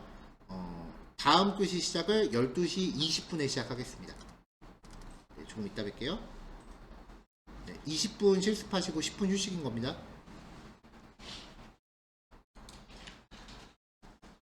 자, 요번에 이제 리스트 객체가 갖고 있는 관련 함수에 대해서 살펴보겠습니다. 자, 리스트 관련 내장 함수와 리스트 객체가 갖는 메서드 이렇게 또 차례대로 살펴볼 건데요. 마찬가지로 리스트도 이제 내장 함수에서 제일 먼저 등장하는 건 렌입니다.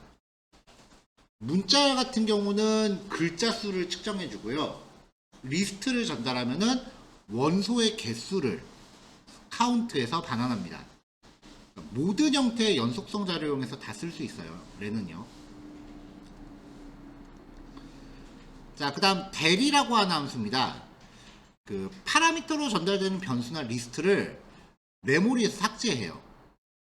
그래서 my list 한 다음에 1이라고 하면은 얘를 지워버리는 거예요. 물론 my list 자체를 주면 이 자체가 다 없어집니다. 근데 리스트를 그냥 축소하는 경우면은 my list에 1번째부터 2번째 전까지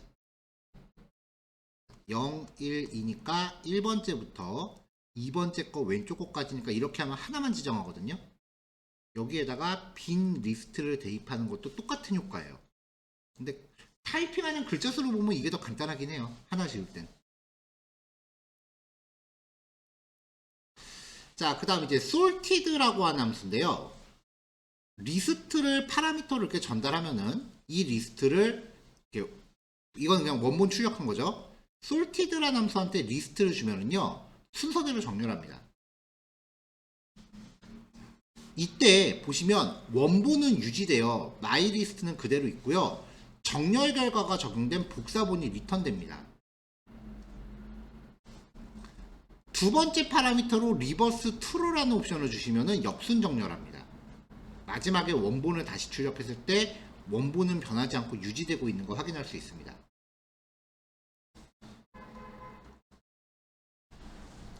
자, 이번엔 리스트 객체가 갖고 있는 메서드들입니다.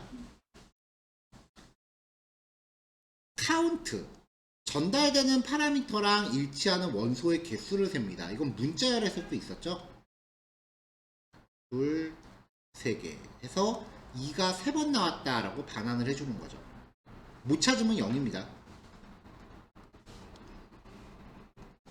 자, 인덱스, 특정 원소가 처음으로 나타나는 위치를 찾아요. 0번째, 1번째, 2번째, 3번째니까 3이 반환되는데 문자열 같은 경우는 find였죠. 근데 리스트에 find는 없어요.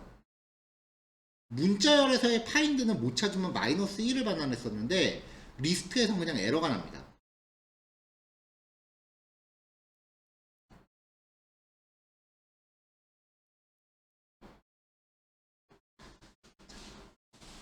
활용도가 진짜 높은 기능인데요. append, 맨 뒤에 얘를 추가해 줍니다. 원본에 직접 반영을 하고요. 그리고 리스트를 확장하는 거죠. 근데 만약에 원소를 이렇게 리스트 형태로 주면은 리스트 자체가 삽입돼요.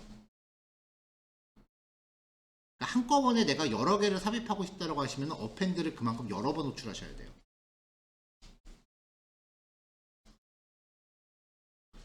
인설트, 중간 삽입입니다. 첫 번째 파라미터는 삽입하고자 하는 인덱스 번호고요. 두 번째 파라미터는 삽입할 값입니다. 자, 1번째 위치에 10을 넣어라 라고 하면은 기존의 거를 뒤로 밀어버리면서 삽입을 해요. 슬라이싱하고는 조금 달라요.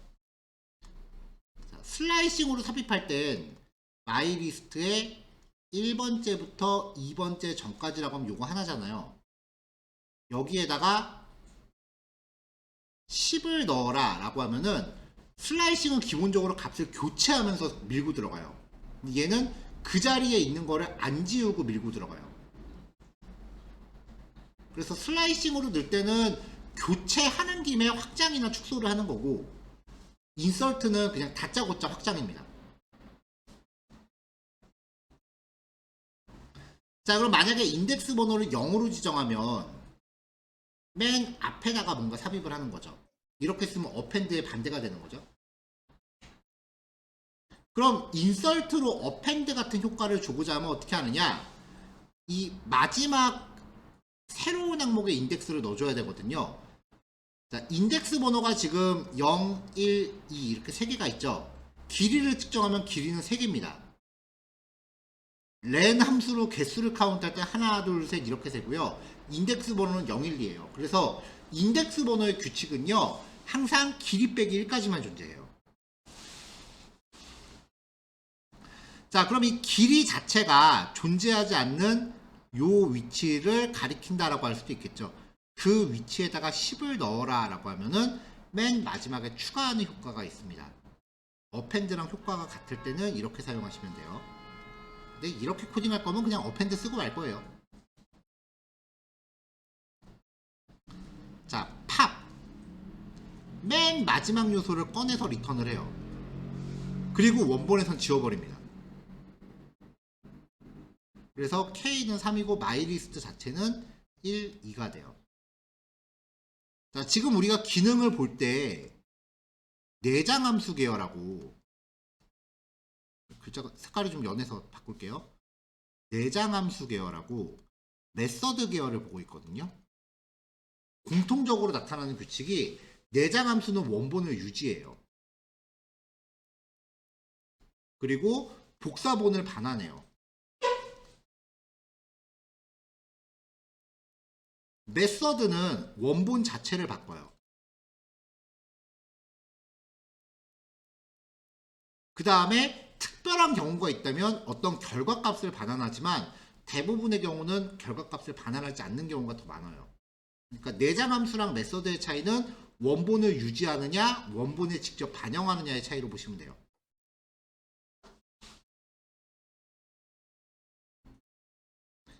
익스텐드 리스트를 확장하는데요. 마이 리스트에다가 애드온이라는 리스트를 추가해라입니다. 그럼 마이 리스트 자체가 이렇게 확장이 됩니다. 이거를 염두하고 아까 비슷한 표현을 알려드렸는데요. 마이 리스트에 플러스 이퀄 애드온 이렇게 하면은 이것도 마이 리스트 자체가 확장되는 거죠. 주어진 값과 일치하는 첫 번째 원소를 지우는 기능 리무브입니다. 10을 찾아서 지워요. 그래서 결과가 첫 번째 10이 없어진 거죠.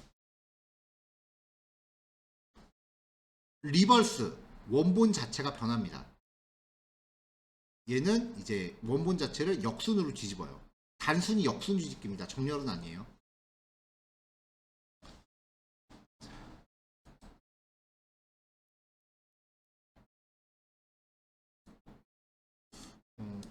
이상하네. 저기 이게 줌상에서는 채팅창이 안 보이시구나. 지금 제가 줌에 채팅창에 말풍선 1이 떠있어 그 알림으로 1이라고 그 메시지 왔다고 와서 확인했는데 채팅창에 뭔가 들어온 메시지가 없거든요.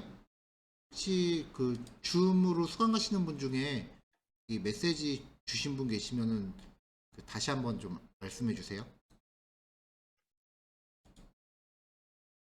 그리고 강사 PC에 지금 스피커가 없어서 마이크를 말씀해 주셔도 저한테 들리지가 않아요. 일단 황지우님 마이크 켜져 있으셔갖고 제가 일단 마이크 껐습니다.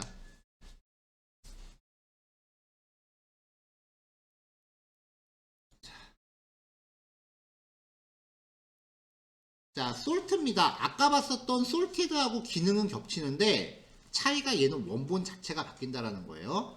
mylist.sort라고 하시면은 순서대로 1, 2, 3, 4, 5로 정렬이 됩니다. 네. 네, 황지우님 확인했습니다. 자, 그 다음에 이제 sorted 메서드에다가 reverse to라고 하면은 마찬가지로 역순으로 정렬되는 거죠. 이거 굉장히 많이 쓰는 기능인데요. 스플릿. 문자열이에요. 원래는 문자열 객체의 메서드인데 리턴되는 타입이 리스트라서 제가 이건 여기서 소개를 하고 있어요. 텍스트라고 하는 문자열이 단어들을 콤마로 나열한 형태인데요. 얘를 지금 파라미터로 콤마를 줬죠. 그럼 이 파라미터를 기준으로 잘라요. 그래서 그 자른 결과를 리스트로 반환해요. 자, 비슷한 게 문장이 있다고 칠게요. 만약에 요거 자체가 어떤 문자열이라고 가정하죠. 그럼 여기 문장을 구별하는 거는 줄바꿈이잖아요. 그래서 스플릿에다가 줄바꿈을 의미하는 역슬래시 n을 부여하면은 문장 단위로 잘라서 리스트로 반환해요. 이런 식. 제가 좀 안 띄우고 있네요. 잠시만요.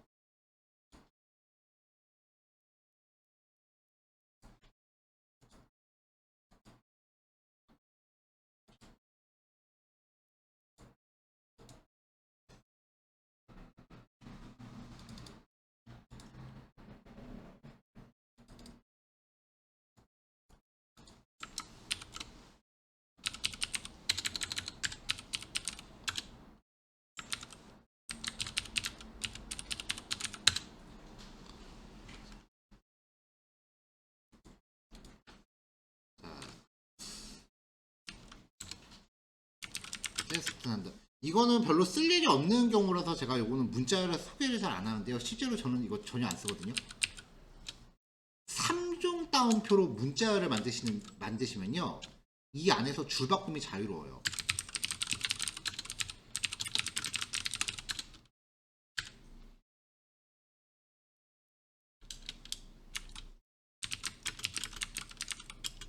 네, 이렇게 처리하고 그 다음에 띄어쓰기도 자유로워요.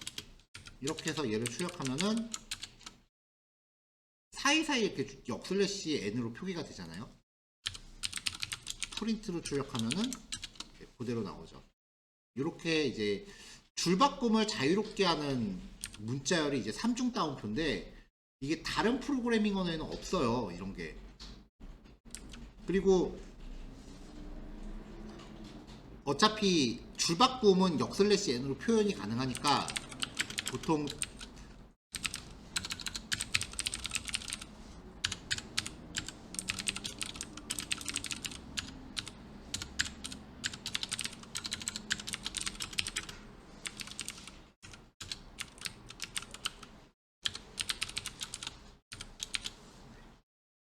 그래서 보통 이제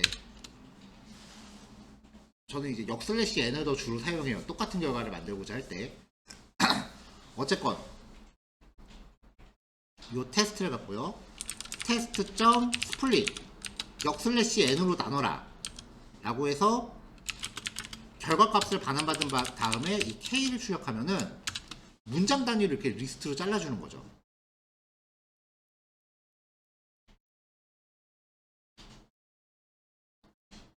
이런 경우에 대한 표현식도 굉장히 많이 쓰이고요. 실제로 나중에 뒤쪽에서 나오는 예제에서도 이 패턴을 활용한 예제가 나올 거니까 스플릿 함수의 용법은 잘 기억을 해주세요.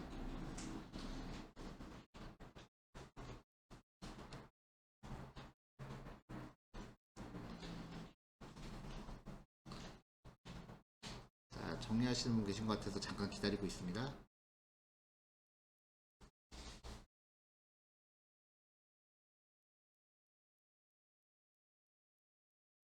자, 넘어갈게요.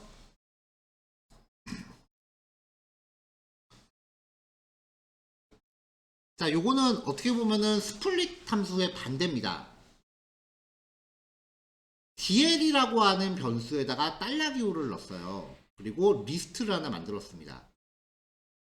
자, 이 DL이 주어예요. $기호를 갖는 문자열 변수를 myList에다가 참가시키는 거예요. 그럼 이 $기호가 이 사이에 이렇게 들어가요. 그래서 이거를 하나의 문장으로 결합해서 반환해요. 결과가 이렇게 나오는 거죠. 자, 그러면은 이제 아무 기호 없이 빈 문자열을 사용을 해서 빈 문자열을 리스트에다가 참가시키면 리스트의 원소를 하나의 문장으로 결합하는 효과가 있고요. 아니면은 띄어쓰기 하나만 저장한 문자열을 리스트에다가 또 조인을 시키면 이 각각의 원소를 띄어쓰기로 구별해서 한 문장으로 결합하는 효과도 있습니다. 만약에 이게 $가 아니라 콤마였다면 이 사이사이에 쉼표를 찍어서 한 문장으로 결합을 해줬겠죠.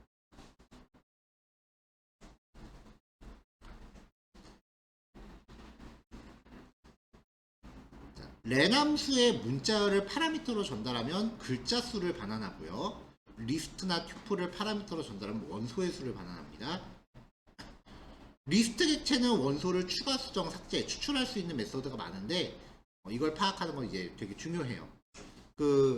앞으로 이제 객체가 갖고 있는 메서드나 내장 함수를 소개하는 단원들이 몇 번 더 나올 텐데 걔네들 같은 경우는 각 함수의 기능을 이제 따로 정리하시거나 기억하시는 수밖에 없거든요. 각각의 코드의 기능을 따로 정리하기에는 이 페이지가 너무 작아서 내장 함수 소개하는 거는 정리 내용이 오히려 좀 적게 들어가 있어요. 이런 이제 내장 기능 사용하는 거에 대해서 뭐 팁을 말씀드리면 이제 함수나 이름, 함수나 메서드 이름, 그 다음에 인풋, 아웃풋,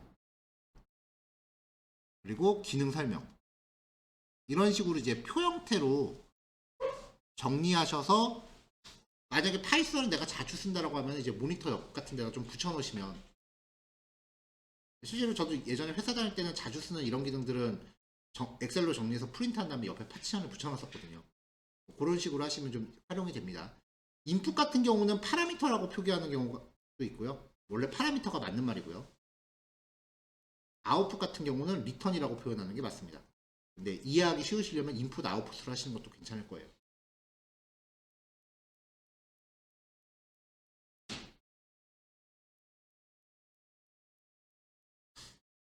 자, 리스트의 원소를 오름차순 혹은 내림차순으로 정렬하는 파이썬 내장 함수는요. sort, sorted, order, ordered. sorted였죠. 자, 리스트에서 특정 원소가 처음으로 나타나는 위치를 반환하는 메서드. 자, find 계열은 문자열 기능이었어요. 리스트는 인덱스였습니다. r인덱스는 없어요. 리스트의 맨 마지막에 새로운 원소를 추가하는 메서드. add, insert, last, append. append였죠. insert도 맨 마지막에 추가가 가능하긴 한데 얘는 공식적으로는 중간 삽입 기능이지 마지막 추가 기능은 아니에요. 그냥 같은 효과를 낼 수 있다라는 겁니다.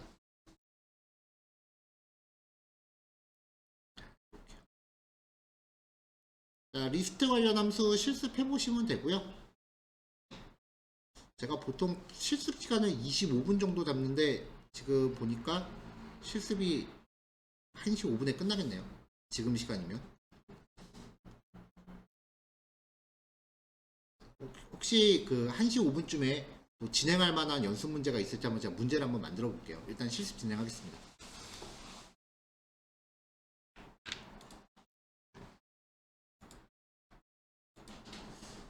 자, 조금 더 내용 진행할게요. 수업 시간이 한 10분 정도만 일찍 끝났어도 그냥 일찍 끝내고 마는데 너무 많이 남은 것 같아서 내용을 좀 다른 단원에 있던 리스트 관련 내용을 좀 끌어왔어요. 이게 쭉 이제 미리 준비해 놓은 교안들이고 점검 중인 것까지 하면 이제 다 준비가 되어 있는 상황인데 여기서 제가 21단원에 있는 내용을 끌어다가 지금 덧붙여 버렸거든요. 그래서 21단원이 없어지고 저는 추가적으로 단원을 하나 더 만들어야 될 것 같아요. 자, 자, 학습 내용 1번하고 2번에 대해서 각각 뒷부분에 전부 추가 내용이 있고요. 그 다음에 그 연구과제 연습 문제도 하나 넣어놨습니다. 일단은 리스트 관련 내장 함수 뒷부분으로 좀 가볼게요. 아까 정렬 기능까지 봤었죠? 자, 리스트 관련 함수 페이지 번호상으로 PPT 페이지입니다. PDF 페이지가 아니고요. 7페이지입니다.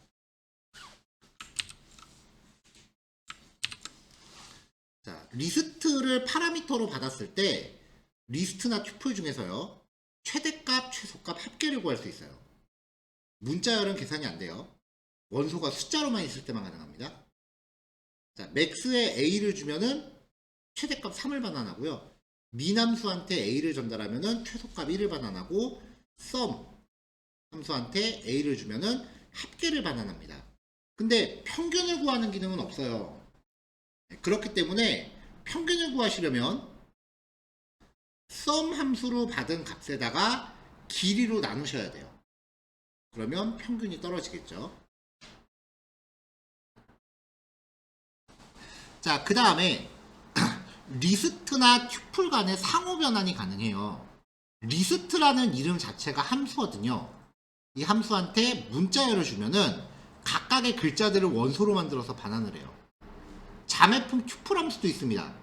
그럼 문자열을 튜플한테 주면은 튜플로 반환해서 주겠죠. 근데 요거 자체는 별로 쓸 일은 없어요. 근데 리스트나 튜플 간의 상호 변환은 종종 쓰여요.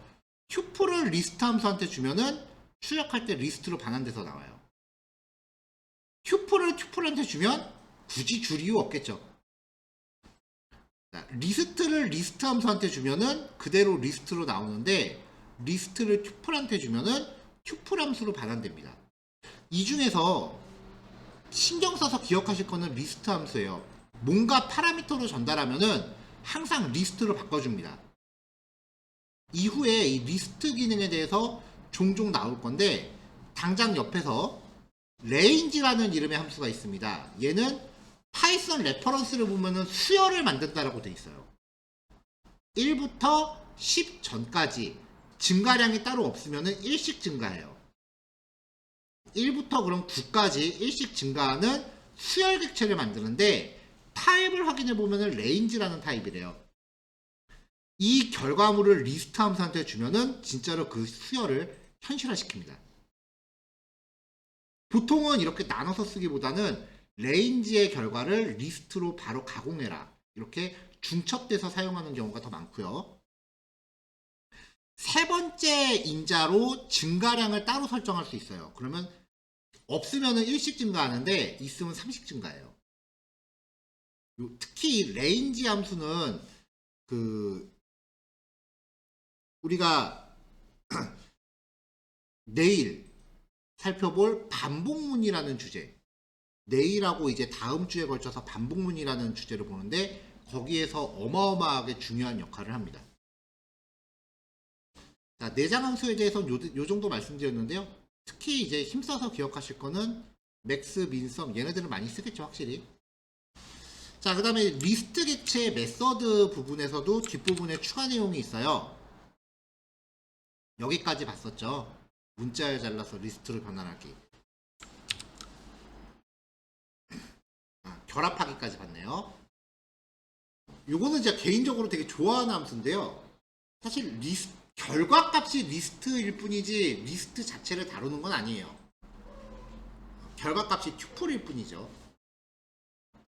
자, div mod 나누기와 나머지예요. 7 나누기 3을 했을 때 정수 부분의 목과 나머지를 튜플로 묶어서 말하랍니다. 자, 그래서 hours가 800일 때 이거를 이제 며칠인지를 나누고 싶다라고 해서 24로 나누면 이 k가 떨어질 거예요. 그럼 k의 0번째는 몫이니까 며칠이다 라는 의미고, 나머지는 그 며칠을 제외한 몇 시간 남는다가 되겠죠. 800을 24로 나누면 33이라고 8시간이래요. 근데 얘가 반환값이 튜플이잖아요. 그쵸? 그럼 A, B는 2, 1 이렇게 하면 하나씩 나눠 가질 수 있죠. 제가 아까 구조분해가 되게 자주 쓰입니다라고 말씀드린 게 이런 케이스인데, 함수 자체가 튜플을 반환하면 아예 반환값을 쪼개서 받아요. 이런 스타일의 표현식이 파이썬에서 되게 많이 등장해요. 그래서 900을 24로 나눴을 때 목과 나머지를 따로 나눠서 받으면 좀 더 직관적인 변수로 우리가 결과값을 활용할 수 있게 되겠죠. 특히 데이터 분석 코드에서 이게 되게 많이 나와요. 이런 표현식이요. 학습 정리는 그대로고요. 뒤에 그래서 연구과제 하나 남는데요. 요거는 이제 바로 제가 문제 리뷰하고 풀이 바로 진행할게요. 그리고 수업 마치겠습니다. 상위 n명의 점수를 구하래요. 자, 이거를 이제 1차 리스트로 정의하고 성적이 높은 상위 3명의 평균은 몇 점인지를 구하래요. 자, 바로 풀이 들어갈게요.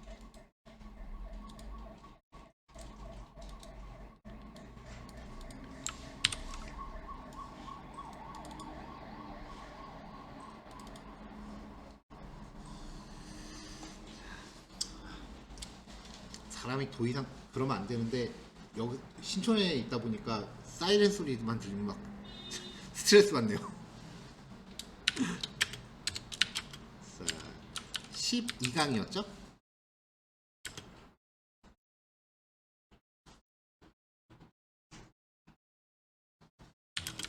리스트 관련 함수입니다.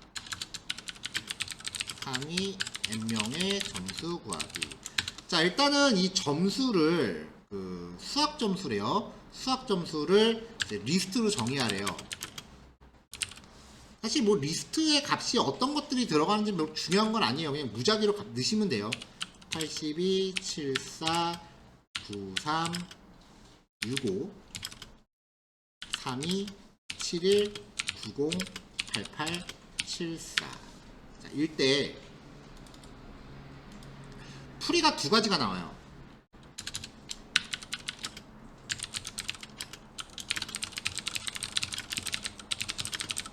자, 내장 함수를 사용하는 경우입니다.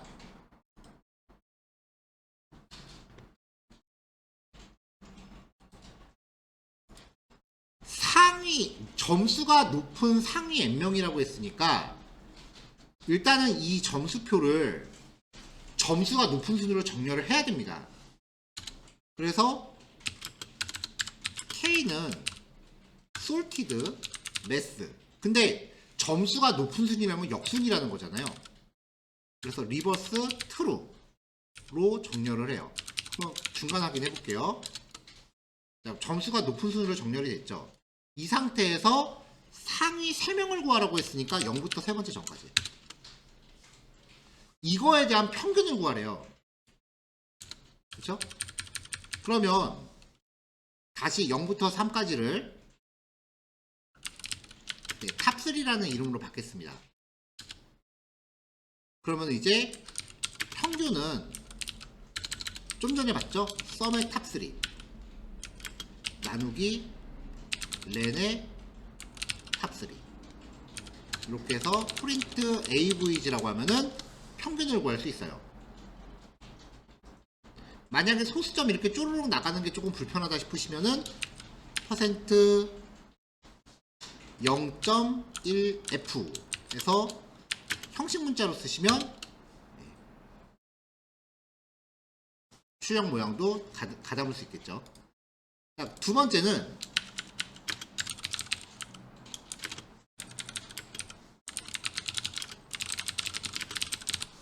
메서드를 사용하는 경우에요.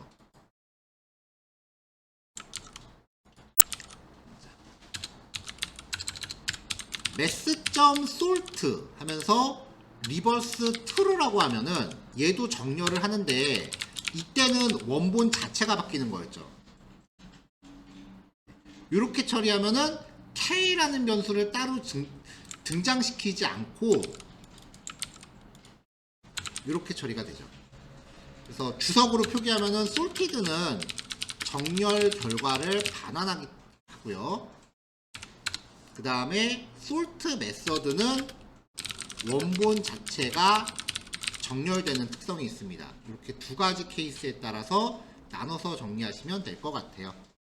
자, 요거 정리하시고 이제 오늘 수업은 여기까지 하는 걸로 하겠습니다. PPT로 수업을 진행하면은 보통은 이제 대부분 코딩 수업 이렇게 강사가 앞에서 직접 코딩을 하는데 제가 코딩하는 시간이 빠지니까 자료가 나가면 사실 수강하시는 분들한테 반응은 좋은 편이거든요. 네, 왜냐면 이제 제가 타이핑하면 그거 놓치면 수업 내용을 놓치잖아요. 근데 이게 늪이 이렇게 하면 진도가 엄청 빨라요. 느끼시는지 모르겠는데 지금 웬만한 책 한 절반은 끝났을 거예요 아마. 진도가 되게 빠른 편이라서 그래서 시간이 조금 이렇게 남는다는 느낌이 들 때마다 제가 안절부절 못해요. 이걸 더 해야 되나 끊어야 되나. 근데 아직까지는 괜찮은 법인 것 같아서 좀 더 해봤습니다. 자, 오늘 고생하셨고요. 내일 뵐게요. 이거 정리하시고 접속 혹은 강의실 정리하시면 되고요. 인사는 미리 드릴게요. 수고하셨습니다.